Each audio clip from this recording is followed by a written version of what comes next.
A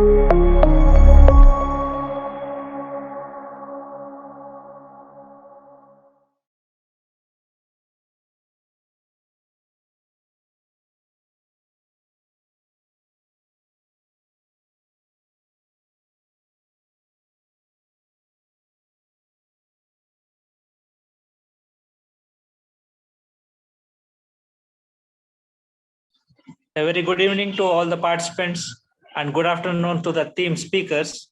I, on behalf of Seshadripuram Evening Degree College, from the Department of English and in collaboration with Tallinn University, Estonia, and also University Amsterdam, Netherlands, in organizing this international webinar on Digital Humanities session 17. And I just want to thank the theme speakers, Dr. Mila Oliva, and second speaker, Dr. Inger, for communicating with the participants in such a beautiful way on the theme subjects. I just want to say that today's, whatever the speaker has said about the first speaker, Dr. Mila, has said that how the fake news, how it has to be encountered, what are the tools that can be taken up. I just want to say with the rising technology, the ability to gather data has become faster and cheaper over the last decade. This has led to an increasing amount of routinely generated data, and advances in the digital technology and biostatistical tools to examine and interpret this has become much more easier for everyday users. So with the technology going ahead and the cheaper the technology, the more interpretations of different ideas are coming from different people. So how the curbings have to be done, Dr. Mila has given in our own way from the Russian point of view.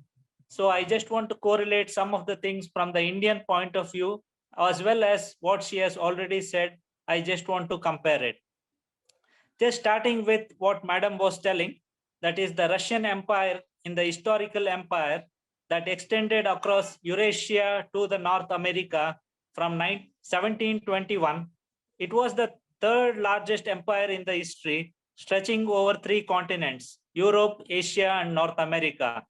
The Tsars Ivan II laid firm groundwork for his empire in Russia. The next king, Emperor Peter, fought numerous wars and expanded Russia into the large empire and made it a major European power. He made his capital St. Petersburg, moved it from Petersburg from Moscow. So until the February Revolution of 1970, the Russian Empire was absolute, a great imperial, the USSR, United Republic, that is the Soviet nation itself it was. Until now, what stands, it's a completely different scenario. So it makes us to think what was Russia then and what is Russia today. As Madam has said, it can be twisted in many ways, and the people who have twisted it also, she has told it, how the fake news has been spread and how the people have been brought to these conditions in many of the things. I just want to correlate Dr. Mila's fake history or the pseudo history, what she has said. Doctor has welcomed the history and as part of the culture and that of the country. She has said that history is a part of the culture of that country. So at the same time, she has revealed about the Nordic history and the death during those periods which have happened in those areas, and how the Russian language has influenced the people, and how for today's medieval Finnish and the Russian web pages are doing what has to be done, and how she has collaborated with these web pages are also given. And she has talked about the Instagram papers from 1991 to 2018, how she can work it out to bring out what is fake and what is not fake from the papers which are available in the Russian era. Similarly, I just want to say that from our Indian text point of view, I just want to correlate one sentence, which is from the textbook of 12th. It says that even when temples were destroyed during the wars, grants were later issued for the repairs during those periods of Aurangzeb and Shah Jahan. Means they are saying that wars were happened and the temples were looted and destroyed, and they say that grants were given to repair. But there is no mention of how many temples are repaired or how many were destroyed. So I just want to correlate some things, how the things are happening.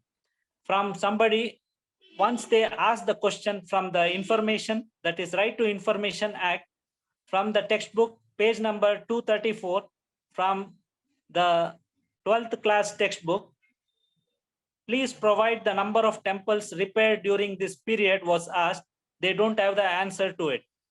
So I just want to say that how the news or how the textbooks are feeding it and why they are feeding such informations without the knowledge or without the data which is available. So these things which are there has to be corrected.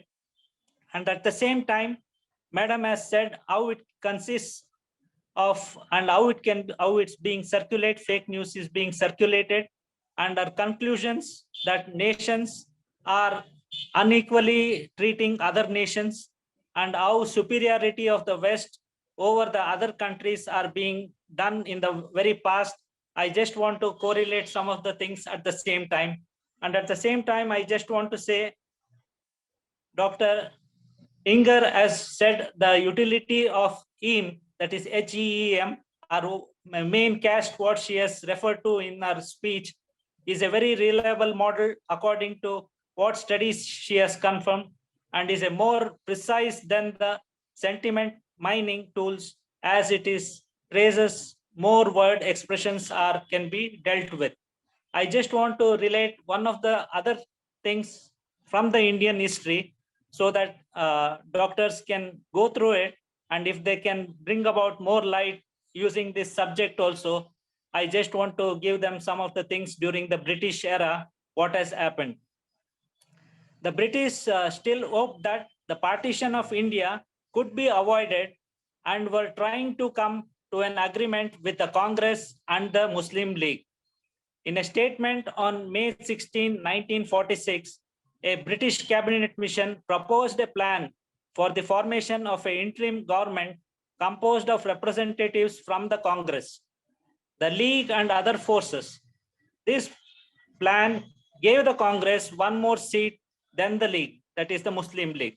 After weeks of discussions, the negotiations, on July 29, 1946, at the prompting of the leaders from both the parties, it was not coming to any conclusions. So it was again the Muslim League adopted a resolution rejecting the May 16th plan and called on Muslims throughout India to observe a direct action day. I just want to bring this because nowhere have they discussed in the Indian history about the direct action day and how many were killed during those periods. They have completely avoided this matter from the Indian public itself.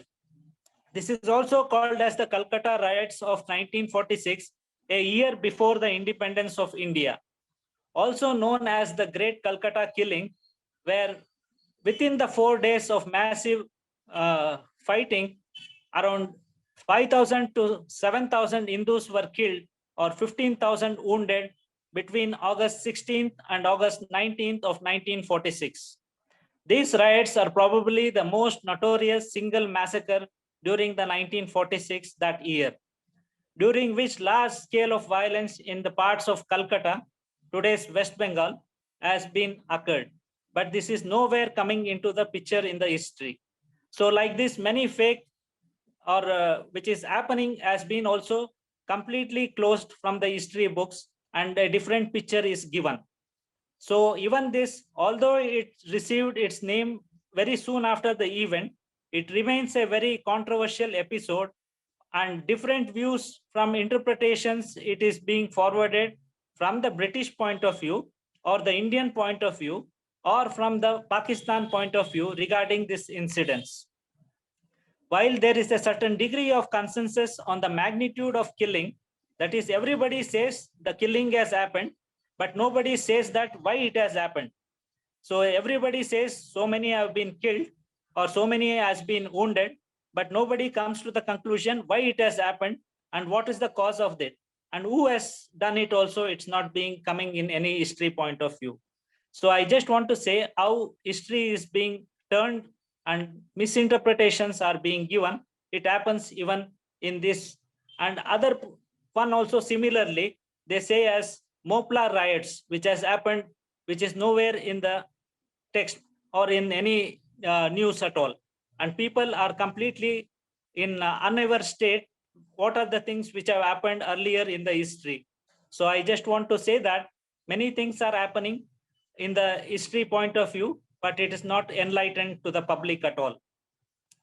But today's discussion was a wonderful one from both doctors, Dr. Mila and Dr. Inger have given their point of view from their country point of view. But I would like to them that there is more things which they can bring up from the country like India. They will get more subject matters where they can discuss it, and it will be more available from different continents. For example, it has a very vast history. India has a vast history, which is comprised, more of history is available in the British Library than in India. So they have a much more easy access in Europe. So they can bring out more light what has actually really happened. And the texts are there in a much more viable way. I hope they will take up much more feasible approach towards India and bring out the real facts what has happened in the coming days. Thanks to all the participants and the theme speakers who have given a wonderful insight in their respective speakings or the themes what they have come up. Thank you. A very happy evening. Thank you, sir, for rendering the presidential remarks. Principal, sir, can we conclude the webinar? Yes, ma'am. Thank you, Mila ma'am, for joining with us. Thank you. Thank you, India ma'am. Thank you. Thank you so much for this lovely occasion. Yeah. Yeah. Wonderful. Thank you, Ashok sir. Thank you. For the interesting remarks. We take them at heart, and we will plead very hard with the European Union to expand their scope to more international collaborations. Thank you so much. Thank you. Can we end the session, sir? Yes, please.